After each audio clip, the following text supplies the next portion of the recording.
Picture this. You're standing in front of your mirror 15 minutes before you need to walk out the door. Your foundation looks patchy, your eyeliner smudged, and the look you had perfectly imagined in your head is nowhere near what's staring back at you. Sound familiar? Most of us have been there more times than we'd like to admit. But here's the thing, the difference between a makeup look that falls flat and one that stops people in their tracks isn't always about the products you're using. It's about the technique, the small, almost invisible adjustments that professional makeup artists learn after years behind the chair adjustments that most tutorials skip right over. Today, we're pulling back the curtain on all of it. These are the makeup hacks that will genuinely, measurably change the way you look, not just today, not just for a special occasion, but every single day. Whether you're a complete beginner or someone who's been doing their makeup for years, something in this list is going to shift your entire approach. So stay with me, because by the end of this, your routine will never be quite the same. Let's start somewhere that almost everyone overlooks. The canvas itself. Before a single drop of product touches your skin, what you've done to prepare that skin makes all the difference in the world. Moisturizer isn't just skincare, it's the foundation of your foundation. When skin is properly hydrated, products glide on more smoothly, blend more naturally, and wear longer throughout the day. The hack here isn't just to moisturize, it's when. Applying your moisturizer and then waiting a full 5 minutes before reaching for your primer or foundation changes the texture of everything that comes after. That brief waiting period lets the moisture absorb rather than sit on the surface, which means your makeup won't peel separate or slide around by midday. From there, we move to primer, and if you've been skipping this step, consider this your gentle nudge to reconsider. But the real hack isn't just using primer, it's using the right primer for your specific skin concern. A silicone-based primer fills pores and creates an airbrushed effect. A hydrating primer keeps dry skin from looking flaky under foundation. A color-correcting primer neutralizes redness or dullness before you've applied a single drop of color. Matching the primer to your skin's personality rather than just grabbing whatever's in your drawer is a small decision that delivers a dramatically different result. Now foundation. This is where so many people unknowingly work against themselves. The hack that professionals swear by? Applying foundation with a damp beauty sponge rather than a dry brush or bare fingers. The moisture in the sponge dilutes the product just enough to prevent it from sitting heavily on the skin, and the bouncing motion it requires rather than dragging or sweeping presses product into the skin rather than onto it. The result is coverage that looks like it's coming from within rather than sitting on top. It's the single fastest way to make any foundation look more expensive than it actually is. Now we're halfway through, and I want to pause here because what comes next is where things get genuinely exciting. Eyes. Whether you wear a full dramatic look or prefer something clean and barely there. Understanding a few key principles about eye makeup can completely transform the way your face reads. The first is the power of a transition shade. Before any color goes on the lid, sweeping a neutral, skin-toned matte shade across the crease softens everything that comes after. It acts as a bridge, making colors blend together seamlessly rather than appearing harsh or muddy. This one step is the difference between eyeshadow that looks professionally blended and shadow that looks like it was applied in a hurry. The second eye hack is about liner, and it's one that even experienced makeup wearers often haven't heard. Instead of lining just the outer upper lash line, try tight lining running a pencil or gel liner along the inner upper waterline, right at the base of the lashes. It creates the illusion of a fuller, denser lash line without any visible liner at all. Your lashes simply look thicker, your eyes more defined, and the whole look appears more polished with almost no extra effort. And mascara, let's talk about the wiggle technique. Rather than sweeping mascara upward from root to tip in a single fluid motion, start at the base of your lashes and wiggle the wand back and forth before sweeping up. That small wiggling motion coats each lash individually, separates them, and deposits product right where you need it most at the root, where volume actually comes from. It sounds like a minor thing. It is not a minor thing. Moving to brows, and this is a hack that's quietly responsible for more dramatic before and after transformations than almost anything else. The shape and definition of your brows frames your entire face. A brow that's slightly too thin, too straight, too dark, or too arched in the wrong place can make a face look tired, stern, or unbalanced without anyone being able to pinpoint exactly why. The hack here is to map your brows before you fill them in. Using a thin brush or even a pencil held vertically against the outer edge of your nose tells you exactly where your brow should begin, arch, and end. This tiny act of mapping, which takes seconds, ensures your brows are working with your face rather than against it. Setting spray is something many people use as an afterthought, a quick spritz before running out the door, but the hack is in how you use it. Holding the bottle at arm's length and misting in an X and then a T pattern across the face ensures even coverage and helps the product knit your layers of makeup together into something that genuinely lasts.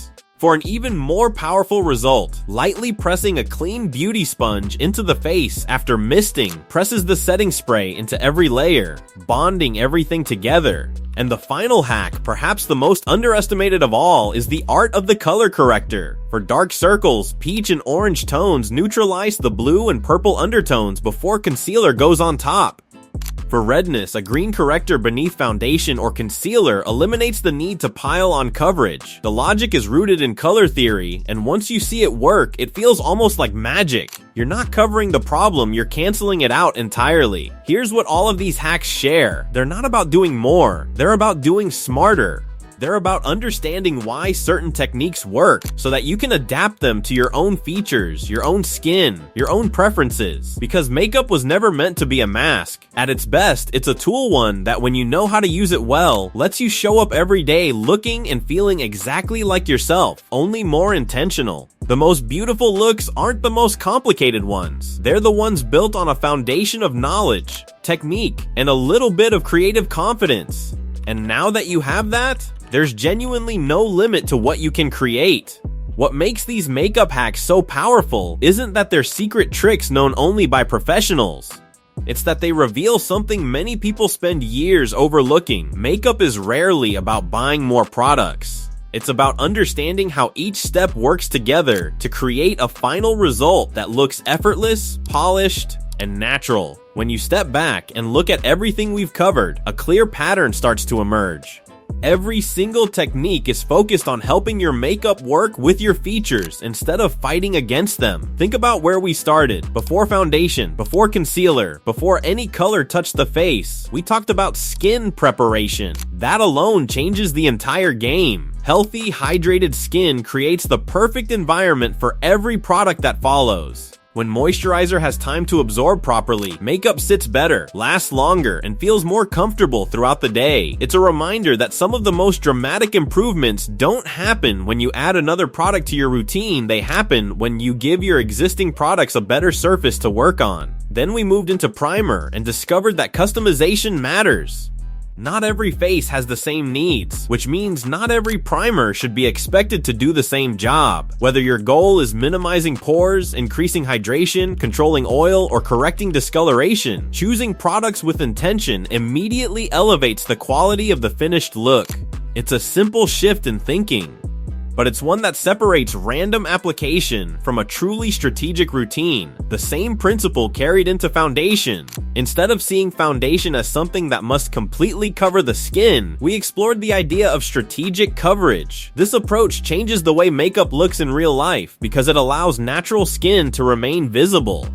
Human skin has dimension, texture, and variation. When those qualities remain visible in the right places, makeup stops looking like makeup and starts looking like naturally beautiful skin. That's ultimately what most people are trying to achieve, whether they realize it or not. The eye makeup techniques reinforced another important lesson. Small adjustments create surprisingly dramatic results.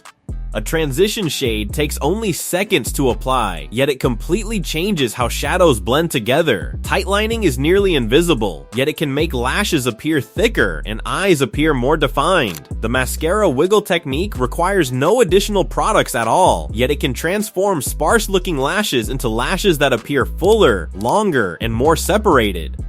These aren't massive changes. They're tiny improvements that compound into a noticeably better overall result. The same idea applies to brows. Brow mapping may seem almost too simple to matter, but facial harmony often comes down to millimeters rather than inches. When brows begin, arch, and end in the correct positions for your face, everything looks more balanced. The eyes appear more lifted.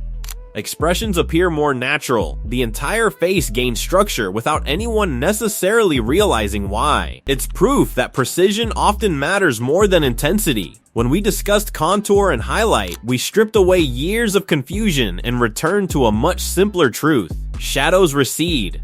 Light advances. Once you understand that principle, contouring becomes less about memorizing complicated diagrams and more about observing your own face. The goal isn't to create someone else's bone structure. The goal is to enhance the structure that's already there. That's where makeup becomes artistic rather than mechanical. Instead of following rules blindly, you're learning how light naturally interacts with your unique features.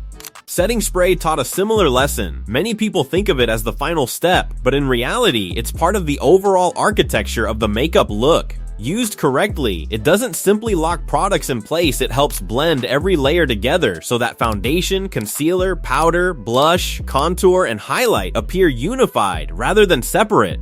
The result is makeup that looks more natural and wears more beautifully over time. Then we arrived at color correction, one of the most practical demonstrations of how understanding the why behind makeup can completely change the outcome. Rather than piling on heavier and heavier layers of concealer, color correction addresses discoloration at its source. By neutralizing unwanted tones before coverage products are applied, you achieve a cleaner, lighter, and more natural result. It's efficient, intelligent, and surprisingly transformative. But perhaps the biggest takeaway from all of this isn't any single hack. It's the realization that great makeup isn't built on perfection. It's built on intention. Every technique we've discussed encourages you to become more observant of your own face rather than chasing someone else's. Your skin is unique. Your features are unique. Your preferences are unique. The more you understand the principles behind these techniques, the easier it becomes to customize them in a way that works specifically for you. That's where confidence starts to grow. Not from memorizing endless tutorials or buying every trending product, but from understanding what you're doing and why you're doing it. Once you have that knowledge, mistakes become easier to fix. Experimentation becomes less intimidating. Makeup becomes less stressful and far more enjoyable. And maybe that's the most valuable lesson of all. Makeup should never feel like a test you have to pass. It should feel like a creative tool that's available whenever you want to express yourself, enhance your features, or simply have fun. Some days you may want a barely there look that takes 5 minutes. Other days you may want something bold, dramatic, and artistic. The techniques you've learned today can support both approaches because they're built on fundamentals rather than trends. Trends will come and go. Products will be reformulated. Social media will continue introducing new techniques every month. But understanding preparation, placement, blending, balance, color theory, and product application will always remain valuable. Those skills don't expire. They become part of your toolkit, helping you create better results regardless of what products happen to be popular at the moment. So as you move forward, don't feel like you need to master everything overnight. Pick one technique, practice it, notice the difference it makes, then add another. Over time, those small improvements stack on top of each other until the routine that once felt frustrating becomes something that feels effortless. And one day you'll catch your reflection in the mirror and realize that the polished, professional-looking makeup you use to admire on other people is something you're creating yourself. Because ultimately, the secret was never hidden inside an expensive product or a viral trend. It was hidden inside the techniques, and now those techniques belong to you. If any of these hacks change the way you think about your routine, or if there's one you're absolutely going to try this week, drop it in the comments. I'd love to know which one resonated with you most. And if you found this helpful, sharing it with someone who's been struggling with their makeup routine might just make their whole week. Liking the video helps more people find their way here. And if you want more content like this, techniques, tips, and honest breakdowns that actually respect your intelligent subscribing means you won't miss a thing. See you in the next one.